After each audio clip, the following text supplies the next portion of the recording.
Bonjour. Cette semaine, on embarque dans le métro avec Le courage des autres de Hugo Boris. Oui, dans le métro. Hugo Boris, pendant une quinzaine d'années, a consigné des scènes dans des carnets. Des scènes qu'on pourrait qualifier de violences ordinaires.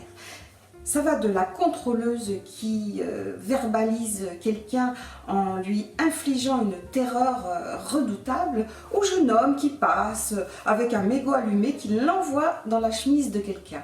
À des scènes aussi beaucoup plus dures avec agression physique et des personnes vraiment en danger. Ce faisant, Hugo Boris pointe nos lâchetés ordinaires. Un quai bondé. Des centaines de personnes donc présentes. Une autre en danger réel, une seule intervient pour empêcher le drame.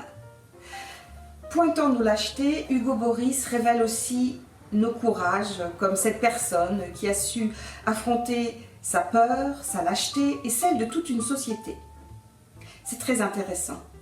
Ici, le métro devient le théâtre révélateur de l'état d'une société. On y croise toutes sortes de passagers, des travailleurs de la classe moyenne, des travailleurs pauvres, des mendiants. C'est très interpellant. En plus, Hugo Boris accompagne ses récits d'un dispositif analytique finement amené avec de l'humour.